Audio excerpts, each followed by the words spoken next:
জয় জয় জয় জয়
জগন্নাথ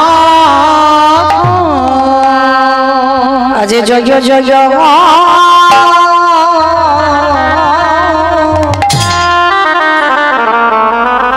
প্রভু জগন্নাথ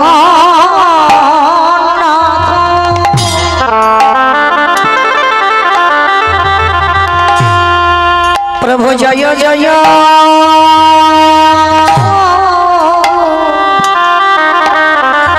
জগন্নাথ প্রভু আমার সচির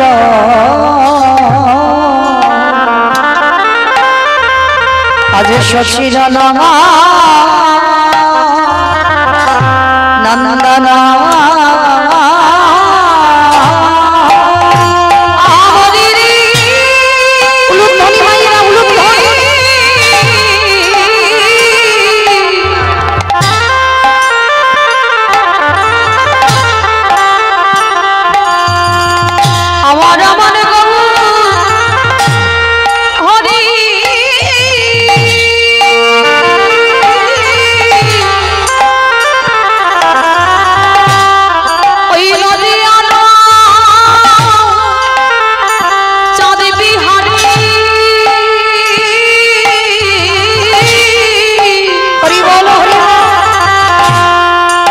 সচির নন্দন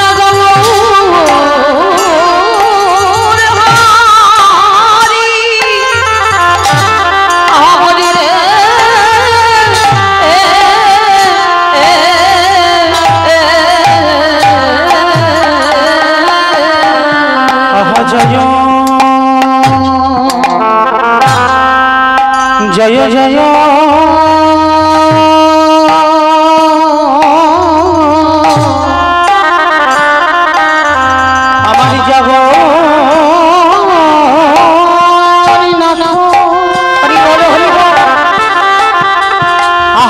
জয় জয়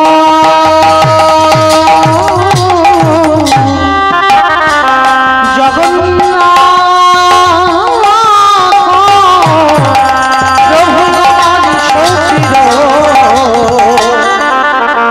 সচির নন্দন ত্রিভুবন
আজি চরণ বন্দন আজ সেই তো এসেছে আজ সেই তো এসেছে বলি আজ প্রেতার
চরণ বন্দন ঈশ্বর পরম কৃষ্ণ পরম কৃষ্ণ সচিদানন্দ বিগ্রহ সচিদানন্দ বিগ্রহ অনাদি গোবিন্দ যিনি সর্ব কারণে যিনি সর্ব কারণে সর্ব কারণে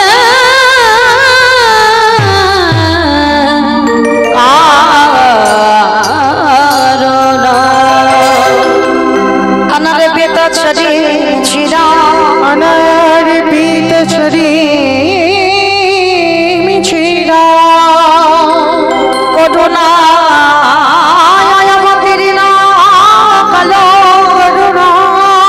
অবতীর্ণ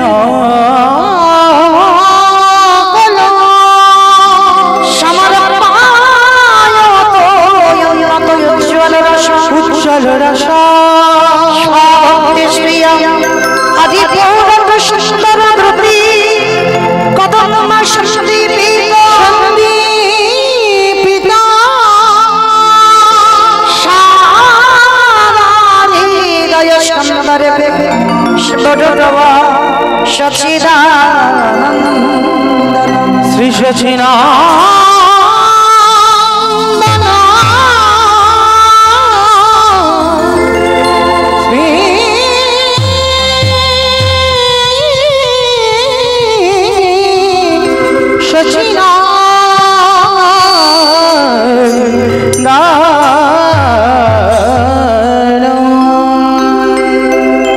জনিতাই জয় রাধে জয় জগন্নাথ জয় মহাপ্রভু হরে কৃষ্ণ সমবেত শুধু কৃষ্ণ অনুরাগী গৌর অনুরাগী মাতৃমণ্ডলী পিতৃমণ্ডলী আহত অনাহত ভাগত এই গ্রামবাসী বৃন্দ যারা আমার রাধা গোবিন্দে যারা আমার গৌর নিতাই রাতুল চরণ আশ্রয় গ্রহণ করেছেন তাহাদের সবাকার চরণে রইল আমার কোটি কোটি দণ্ডবত। তারপরে জানাই এখানে যত সাধু গুরু ব্রাহ্মণ বৈষ্ণব আছে তাহাদের চরণে রইল আমার কোটি কোটি দণ্ডবত। তারপরে জানাই বাবা আমি আমার পিতা মাতার চরণে আমার শিক্ষা গুরু দীক্ষা গুরুর চরণে অনন্ত কোটি কোটি দণ্ডবত প্রণাম। তারপরে যাদের কথা না বললে বাবা সব থেকে বড় ভুল হয়ে যাবে, সব থেকে বড় অপরাধ হয়ে যাবে। যে কমিটি দাদা ভাই বাবা ঠাকুর ভাইদের ঐক্লান্তিক প্রচেষ্টায় যাদের উদ্যোগে প্রতি বৎসরে নেয় এবৎসর হরিনাম মহাযজ্ঞানুষ্ঠান কীর্তন জগতের সর্বকনিষ্ঠতম কীর্তনিয়া হয়ে আমি মৌমিতা ঘোষ আমার সম্প্রদায়ের তরফ থেকে তাদের চরণে সর্বাগ্যে জানালাম কোটি কোটি দণ্ডবত প্রণাম। আর যারা আমার থেকে বয়সে ছোট তাদের জন্য রইল আন্তরিক শুভেচ্ছা ভালোবাসা অভিনন্দন। পরবর্তী দিনে যেন যুব সমাজ যেন বাবা এই কলিযুগের যেটা সর্বশ্রেষ্ঠ নাম হরিনাম সংকীর্তনে যেন তারা সবাই আগিয়ে আসে। তো আজকের সবার আগে বাবা আমার যাদের উদ্যোগে কীর্তন তাদেরকে প্রণাম দিলাম। কেন? আগে জানতে হবে বাবা এটা কলিযুগ, আর এই কলিযুগে যাগযজ্ঞ নয়, ব্রত পূজা নয়, ধ্যান তপস্যা নয়, হরির নাম হরির নাম হরির নাম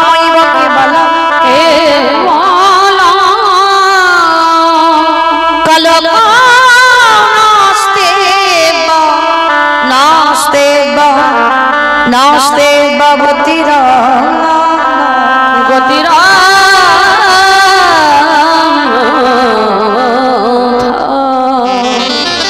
কলির মানুষের হরিনাম ছাড়া কোনো গতি নাই, কোনো গতি নাই, কোনো গতি নাই। একমাত্র বাবু পারাপারের সম্বল হলো মা এই হরিনাম সংকীর্তন। কি বাবা ঠাকুর এটা কীর্তনিয়ারা তো সবাই বলে যায় আর আপনারা শুনে যান, তাই না? বলে হরিনাম শোনো, হরিনাম করো, ভগবানের জন্য একাদশী করো, ভগবানের চরণে চন্দন তুলসী দাও, ও ছাড়া মানুষের কোনো গতি নাই। কিন্তু বাবা কীর্তনিয়ারা বলবে আর আপনারা শুনে চলে যাবেন হবে না, একটু অনুভব করতে হবে, বিচার করতে হবে। এই যে কীর্তনিয়ারা বলছে হরিনাম করো, হরিনাম শোনো, হরিনাম ছাড়া পদ নাই, ভালো করে ভেবে দেখেন তো সত্যি কি হরিনাম ছাড়া গতি আছে? গতি যদি থাকতো বাবা, যে যত ধনী হোক না কেন, যার যত টাকা থাকুক না কেন, যার যত অর্থ থাকুক না কেন, কেউ যদি সারা জীবন বাবা বিদেশে কাটিয়ে দেয়, তবু কিন্তু মনে রেখো শেষের দিনে তোমার কেউ আপন নয়। যাদের আগলে বসে আছো কৃষ্ণ ভজন ভুলে যাচ্ছ, সারা দিনান্তে একবারও কৃষ্ণ বলে কাঁদতে পারছো না, এরা কিন্তু কেউ তোমার সঙ্গে যাবে না, কেউ তোমার আপন নয়। ছেলে আমারে, মেয়ে আমারে, জায়গায় আমারে, জমি আমারে, বৈভব আমারে, বিষয় আমার, ওই যতই আমার আমারে করো না কেন, একেবারে যদি বাঁশি বেজে যায়, পড়ে থাকবে সরকারি খামা, এসেছো একা তুমি যাবে একা, কি গো সঙ্গে যাবে শুধু তোমার ভজন সাধন, সঙ্গে যাবে তুমি কি কি জগতে ভালো ভালো কর্ম করেছো, ওই কর্মটা সঙ্গে যাবে। কদিন হরিবাসরে গিয়ে ঘুমিয়েছো, কদিন হরিবাসরে গিয়ে কেঁদেছো, কদিন ভগবানের চরণে তুলসী দিয়েছো, কদিন ভগবানের জন্য একাদশী করেছো, আর কদিন হরিবাসরে গিয়ে শুধু গন্ডগোল করে চলে এসেছে। এই কর্মগুলো সঙ্গে যাবে বাবা, আর কিছু তোমার সঙ্গে যাবে না। তবে একটা গ্যারান্টি আমি দিতে পারবো, একজন তোমার সঙ্গে হবে। যাদের জন্য তুমি কৃষ্ণ ভজন করতে পারছো না, ওরা তো কেউ যাবেই না, তোমাকে দেবে আগে বাবা, তারা যাবে সব কিছু। আর শেষের দিনে তোমার একজন সাথ দেবে, কে জানো? যাদের বাড়িতে আছে তাদের বাড়ি তো খুব ভালো, আর যাদের বাড়িতে নাই তাদেরকে ভাড়া করতে হবে, কি একটা খোল আর একটা করতা, কি গো এরা ভাড়া করতে হবে তো। আর পিছনে বাজাতে বাজাতে যাবে না, বলো হরি বলো হরি। ভালো করে বিচার করবেন বাবা। ঠাকুর বিসর্জন করতে যাই, বড় বড় ডিজে বক্স বাজে বাজে না? ঠাকুর বিসর্জন করতে যাচ্ছে, কত নাচানাচি করে ঠাকুর বিসর্জন হচ্ছে। তাহলে যেদিন আমাদের দেহটা বিসর্জন হবে, একটা ডিজে বক্স বাজিয়ে গেলে কি হতো না? নিশ্চয়ই হতো। তাহলে হচ্ছে না কেন? এই জায়গায় চৈতন্য মহাপ্রভু শিক্ষা দিলেন, ওরে কলির জ্ঞানম হরি, ভালো করে পিছনের দিকে তাকিয়ে দেয়, যাদের আগলে বসে রইলি, যাদের জন্য কৃষ্ণ ভজনের টাইম পেলি না, কেউ কি তোর সঙ্গে গেল? তাহলে গেল কে? এই হরি নামে যাবে। আমাদের পচা দেখো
বাবা যে যতই বলুক না কেন আমি তোমায় এত ভালোবাসি, কেউ ভালোবাসে না।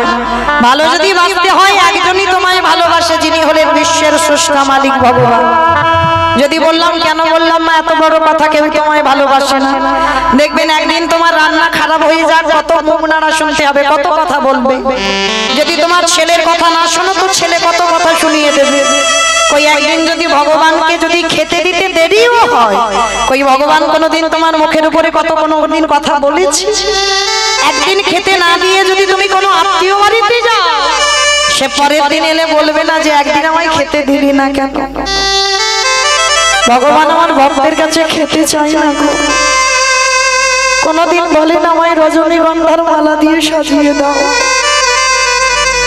কোনদিন বলেন আমাকে দামি দামি পোশাকে সাজিয়ে দাও, কোনদিন বলেন আমাকে দামি দামি ফল মিষ্টির ডালা দাও। ভগবান ভক্তের কাছে একটা জিনিস চাই, কি জানো?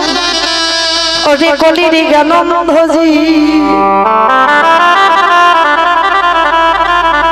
সারাদিনে চলে যাও, দিনান্তে জানো একবার আমার চরণে বসি, একেবারে যদি বলতে পারে কৃষ্ণ তোমার গোলামে বলি। যদি একজন ভক্ত নয়ন জলে কাঁদা প্রাণী ডাকারে মতো ডাকিতে পারি,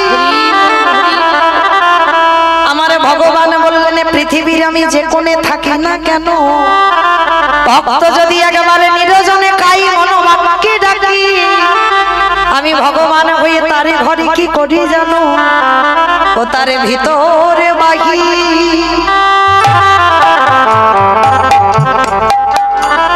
বাহিরে আমি আলো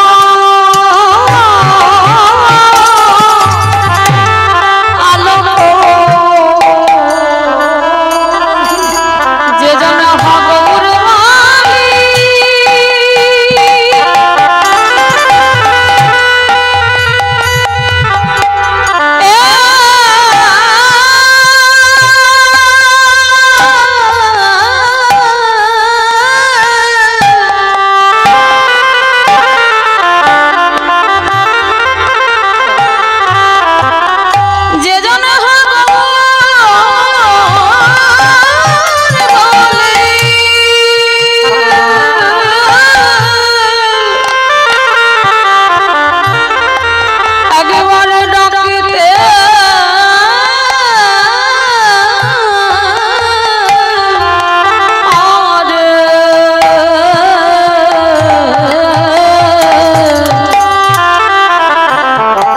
ভিতরে বাড়ি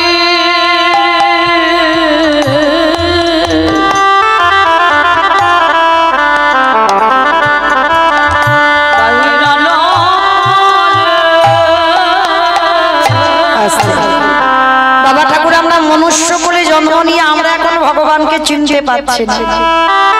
আমরা সনাতন ধর্মের মানুষ হই, আমরা হিন্দু ধর্মের মানুষ হই, আমরা ভগবানকে চিনতে পারছি না। কিন্তু জানো যাদের পশুকুলে জন্ম, যারা অবলা, যারা কোনোদিন কৃষ্ণ বলতে পারবে না, তারা কিন্তু আমার ভগবান কি আছে, তারা কিন্তু ঠিক আমার ভগবানকে চিনতে পেরেছে। কিন্তু আমরা মানুষ হয়ে আমরা চিনতে পারি না বাবা। এই যে আমি বলছি অবলা জীব, তারাই চিনতে পেরেছিল। কে জানো? নবদ্বীপের মাটিতে বাবা আজ যারা যারা যাবেন, যারা যারা শুনেছেন, আজও বাবা কুকুরের মহোৎসব হয়, আজও কুকুরের মহোৎসব হয়। তাহলে ভাবতে পারছি আমি যদি মরে যাই, আমার ছেলে 5 বছর বাৎসরিক করবে বা 10 বছর করবে বাৎসরিক ক্রিয়াকর্ম, তারপরে কিন্তু নয়। কিন্তু যেমন ভগবান যদি তোমার শ্রাদ্ধ দেয়, আজ অগ্রদ্বীপের মাটিতে গোবিন্দ ঘোষের শ্রাদ্ধ হয়, আজও নবদ্বীপের মাটিতে বাবা কুকুরের মহোৎসব হয়। ভাবতে পারছি তাহলে যেটা মানুষ করে দেখাতে পারিনি, সেটা কিন্তু কুকুরে করে দেখিয়েছে। কেন? তাহলে সেই কুকুরটা কত বড় ভক্ত ছিল। ওই কুকুরটা কে ছিল জানেন বাবা? একটু ছোট করে বলি, একটু আস্বাদন করবে। যদি একজন ভক্তের একটু চৈতন্য ফিরে যায়, কারণ আমরা মানুষ হয়ে করতে পারিনি তো, কুকুর হয়ে করে দেখিয়েছে। তার রাস্তার কুকুর বাবা মহাপ্রভুর একজন পার্ষদ ছিল, যার নাম ছিল বাবা সেন শিবানন্দ। আবার অনেকে বলে শিবানন্দ সেন। একই মানুষ দুভাবে ডাকা হয়, কেউ বলে সেন শিবানন্দ, কেউ বলে শিবানন্দ সেন। তো এই সেন শিবানন্দ এরা ছিল বাবা প্রসাদ ভোজী, মানে ভগবানকে দিয়ে প্রসাদ পেত। আর দেখবেন বাবা নিরামিষ রন্ধন করেন, অনেকে নিরামিষ আমরা আহার করি, কিন্তু বাবা নিরামিষ রান্না করে সেটা সেবা করবেন আলাদা স্বাদ। আর ওই রন্ধনটা যদি আমার ভগবানের উদ্দেশ্য রাঁধে, আর ওই রন্ধনে একটা তুলসী পত্র দিয়ে যদি আমার গোবিন্দ চরণে নিবেদন করি, সঙ্গে সঙ্গে স্বাদটা বদলে যায়। কারণ ওটা ভগবানকে নিবেদন করা হয়ে গেছে, ওটা প্রসাদই হয়েছে। আর ওটা ভক্ত যখন উচ্ছিষ্ট করে দেবে বাবা, ওটা হয়ে যায় মহা মহা মহাপ্রসাদ। তা শিবানন্দ এরা ছিল প্রসাদ ভোজী। তা প্রতিদিন দুপুরবেলা ভগবানকে ভোগ দেয়, আর ভক্তরা সবাই গিয়ে দাঁড়ায় ওই প্রসাদই পাবার জন্য। তা শিবানন্দ প্রত্যেককে প্রসাদ দেয়। তো হঠাৎ বাবা রাস্তা দিয়ে একটা কুকুর যাচ্ছে। কুকুরটা যেতে যেতে মনে মনে ভাবলো, বাহ এত সুন্দর সুবাস। দেখবেন ভগবানের রন্ধনে একটা সুবাস থাকে না, দেখবেন যে বাড়িতে পেঁয়াজ রসুন রান্না হয় সে বাড়ির স্বাদ একটু আলাদা হয়, গন্ধ আলাদা হয়। আর যে বাড়িতে ভগবানের জন্য রান্না হয় সে বাড়ির আশেপাশে গেলে বাবা বোঝা যাবে যে বাড়িতে ভগবানের জন্য রান্না হচ্ছে। তা ওই প্রসাদের সুবাসটা ওই কুকুরের ঘ্রাণ শক্তি তো বেশি, যার জন্য বাবা কুকুরকে চাকরি দেওয়া হচ্ছে চোর ডাকাতকে ধরবার জন্য। এইবার কুকুরের ঘ্রাণ শক্তি এতটাই ওই শিবানন্দের বাড়ি থেকে প্রসাদীর গন্ধটা গেছে। তা কুকুরটা মনে মনে ভাবছে যাই এ বাড়িতে মনে হয় কিছু একটা হচ্ছে, একবার গিয়ে দেখে। আর যেই না কুকুরটা দাঁড়িয়েছে, মা দেখে না ভক্তরা সব দাঁড়িয়ে আছে, প্রত্যেকের হাতে হাতে শিবানন্দ প্রসাদ দিচ্ছে। আর কুকুরটা একাধারে দাঁড়িয়ে দাঁড়িয়ে কাঁদছে। কেন কাঁদছে? ওই কুকুর তো অবলা, বলতে পারে না। ওকে কাউকে বলতে পারবে যে তোমাদের ওই প্রসাদই আমার একটু দাও? তাহলে কাঁদছে কেন? একটাই কারণ, ভগবানের কাছে জানাচ্ছে, গৌরহরি তুমি কৃপা করি আমার বলবার মতো বদন দাওনি, ভাষা দাওনি। তোমার হরি কথা কৃষ্ণ কথা শুনবার জন্য আমায় কর্ণ দিয়েছো, তোমাকে দেখবার জন্য আমার দুটো নয়ন দিয়েছো, তোমার নামে যাবার জন্য আমার চারটে পাও দিয়েছো, কিন্তু তোমার নাম বলবার মতো আমায় ভাষা দাওনি। গৌরহরি আমি কাকে বোঝাবো যে ওই প্রসাদই আমায় একটু দাও? আচ্ছা বলেন তো বাবা, এখানে এত ভক্ত আছে, যদি প্রসাদ বিতরণ করা হয়, সবাইকে যদি প্রসাদ দেয়, আর যদি একাধারে বাবা একটা কুকুর চুপচাপ বসে কোনো গন্ডগোল না করে, চুপচাপ বসে থাকে, তাহলে বলেন বাবা সেই কুকুরটাকে কেউ প্রসাদ দেবে? কেউ দিতে রাজি হবে? অত দয়ালু মানুষ জগতে নাই, কিন্তু বাবা আছে জগতে। এখনো এমন এমন ভক্ত আছে যারা পশু পাখিকেও ভালোবাসে।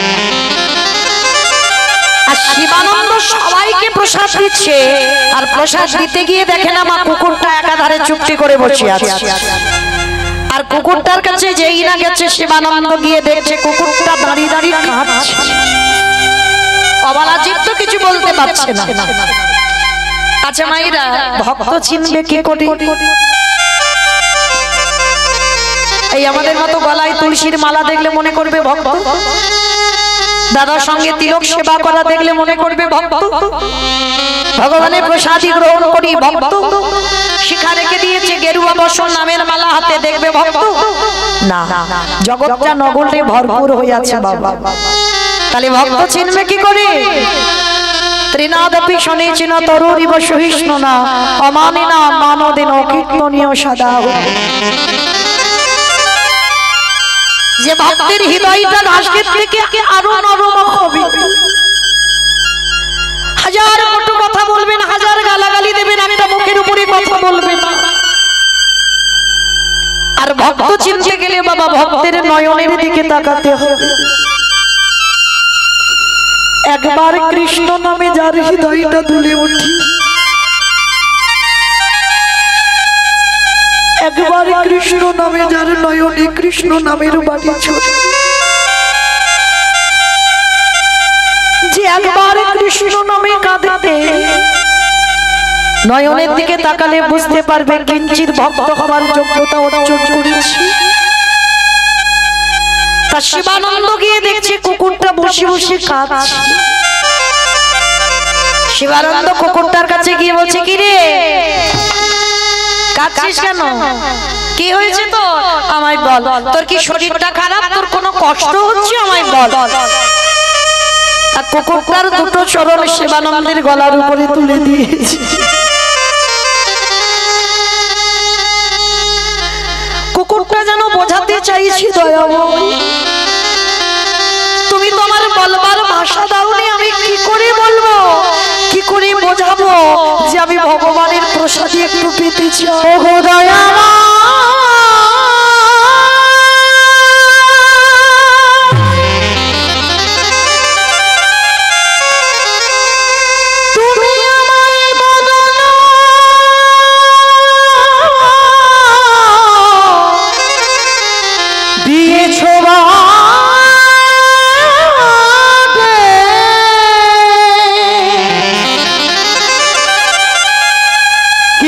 কৃষ্ণ বলা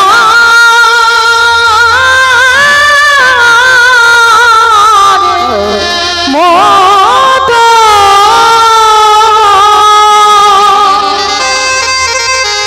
আমায় ভাষা দিলে না।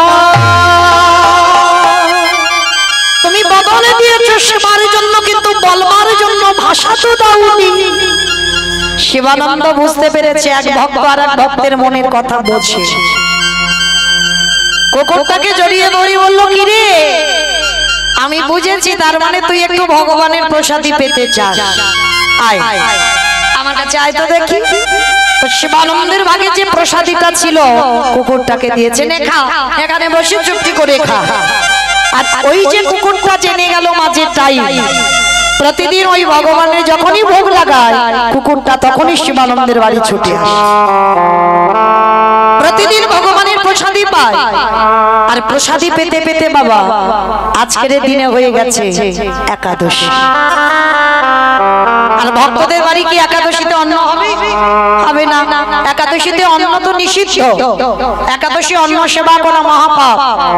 ভক্ত বাড়িতে জীবনে বাবা অন্ন ব্যঞ্জন হবে না, ফলমূল হবে, ভগবানকে দেবে, সে কার তৈরি করে দেবে, কলা আলুর তরকারি, পেঁপে আলুর তরকারি, কুমড়া আলুর তরকারি, পঞ্চশস্য নিষিদ্ধ নিবেদন করবে। আজকের একাদশীতে ফলমূল দিয়েছে, কিন্তু শিবানন্দ মনে মনে চিন্তা করলো আমার বাড়িতে তো কুকুরটা আসবে, তাহলে কুকুরটা কি আর ফল সেবা করবে? তাহলে একটা কাজ করি, কি করব, কুকুরটার জন্য আলাদা করে একটু প্রসাদী রন্ধন করব, একটু অন্ন প্রসাদ। তা কুকুরটার জন্য বাবা অন্নটা রঞ্জনটা দেখে সেটার প্রসাদী হয়নি, মানে ভগবানকে যতক্ষণ না দেওয়া হয় সেটা তো প্রসাদী হয় না। তো ফলমূল নিবেদন হয়েছে, কুকুরটা এসে বসে আছে, সবাইকে প্রসাদ দিয়েছে কিন্তু কুকুরটাকে দেয়নি। আর কুকুরটার জন্য বাবা ওই কলা পাতাই করে